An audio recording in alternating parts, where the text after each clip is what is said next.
Fala pessoal, Deus abençoe a vida de cada um de vocês. Eu sou o pastor Xandão. Sejam bem-vindos aí ao nosso canal.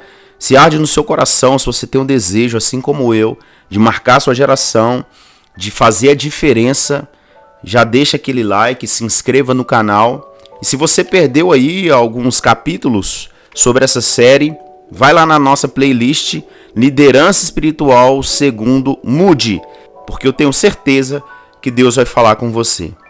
Eu sei que é muito difícil, principalmente na nossa época, na nossa geração, nesse nosso tempo, ter uma vida submissa a Deus. E é sobre isso que eu quero falar hoje. Uma vida de completa submissão a Deus. Até mesmo o jovem Moody, no início da sua caminhada com Deus, ele não sabia, ele não entendia nada disso. E eu sei que a maioria das pessoas hoje em dia vai na igreja, dizima, oferta, mas não tem noção nenhuma do que Deus tem para a vida delas, não tem noção alguma do que é submissão a Deus.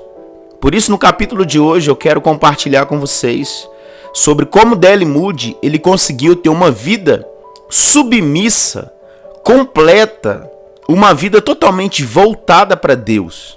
Segunda Crônicas, no capítulo 16, no versículo 9, diz assim: pois os olhos do Senhor estão atentos sobre toda a terra, para fortalecer aqueles que lhe dedicam totalmente o coração. Quando Moody partiu para conhecer o mundo, ele tinha apenas 17 anos. Deus e o cristianismo não fazia parte de seus planos. Ele estava determinado a ficar rico e deixar para trás aquele árduo trabalho no campo e a pobreza que havia marcado a sua juventude.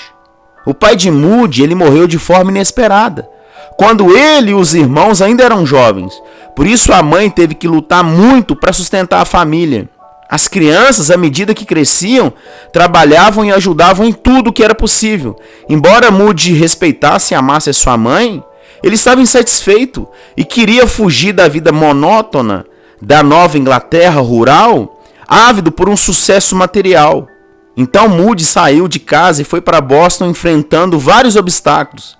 Ele não tinha dinheiro, ele não tinha lugar para se hospedar e nenhuma garantia de emprego, além de ser semi-analfabeto, com apenas 4 ou 5 anos irregulares da escolaridade.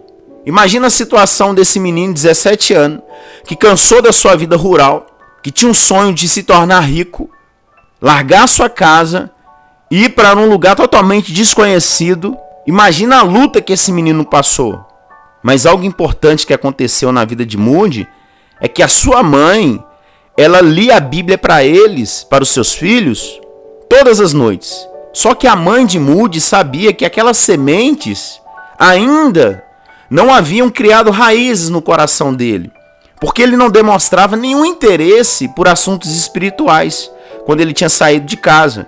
E por muitos dias ele percorreu as ruas de Boston em busca de emprego e sem sucesso, pois a sua roupa, os seus trajes simples de um jovem do campo e os modos grosseiros despertavam olhares de desprezo e zombaria naquelas pessoas civilizadas, aqueles habitantes ali, que geravam aquele desprezo, aquele olhar assim: quem que é esse roceiro? Quem que esse rural aí tá fazendo aqui? E até mesmo o pessoal não queria contratar ele por causa disso.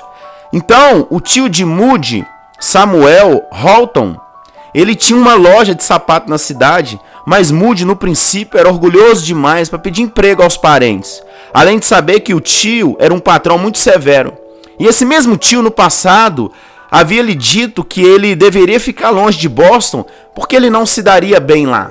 E aqui nós temos a clássica história de uma família abençoada, porém com algumas pessoas tóxicas. Isso acontece hoje em dia também, né?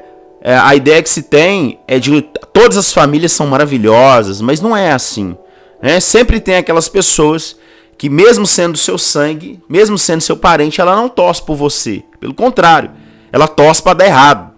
E após dias de busca inútil, Moody rendeu-se e pediu emprego ao tio Samuel, que se mostrou disposto a empregar o jovem, mas sobre 2 condições. A primeira, o teimoso rapaz precisava aceitar seguir exatamente seus métodos de trabalho, e a segunda seria obrigado a ir à igreja com ele todos os domingos. Olha para você ver. O menino que queria ser rico, que saiu da zona rural, que foi para Boston, uma cidade grande, ele tinha duas tarefas: arrumar um emprego e arrumar um lugar para ele morar. Seu tio já morava lá, mas já tinha falado para ele nem caçar ir para lá, que ele não ia ter sucesso. E agora ele se viu obrigado a pedir ajuda ao tio, que aceitou, né, o pedido dele de trabalho, mas com duas condições: que ele seria exigente com o seu sobrinho, que não ia ter moleza, e segundo, que ele tinha que ir na igreja todos os domingos. Você vê que a vida dele não era fácil. E aí ele começou a frequentar a igreja regularmente, mas a sua principal preocupação era ficar rico, era o ganho financeiro. Mas certo dia, Eduardo Kimball, professor de Moody, na escola dominical, foi à loja de sapato para conversar com ele. E essa visita levou o jovem a um despertamento espiritual. Abre aspas. Quando eu estava em Boston, costumava frequentar a escola dominical. E certo dia, lembro-me de que meu professor foi até a loja onde eu trabalhava, colocou o braço sobre os meus ombros e falou-me de Cristo e da minha alma. Até então, eu não sabia que tinha uma alma. Por isso, disse a mim mesmo: é muito estranho. Aqui está um homem que me conhece há tão pouco tempo e chora pelos meus pecados, e eu nunca derramei uma lágrima por eles. Fecha aspas. E depois desse fato, D.L. Moody encontrou a Cristo de verdade. Moral da história: os planos de Deus não são os seus planos. Os planos de Deus são melhores do que os seus. Não estou falando que Deus odeia a riqueza, mas Deus queria mostrar para D.L. Moody, eu queria levar até D.L. Moody um tipo de riqueza que o ladrão não pode roubar. Deus queria mudar a vida de D.L. Moody de tal forma que D.L. Moody abriu mão dessa riqueza material. E Deus fez ele um cara riquíssimo, espiritualmente falando. E a minha oração é que você possa ser submisso à vontade de Deus, a ponto de Deus falar assim para você: abre mão disso. Pode abrir mão disso. E você ser obediente e falar assim: eu vou abrir mão disso para o Senhor. Porque Deus não deve nada para ninguém. Tudo aquilo que Deus prometeu, Ele vai cumprir na sua vida. Se essa mensagem te abençoou, compartilha com outra pessoa.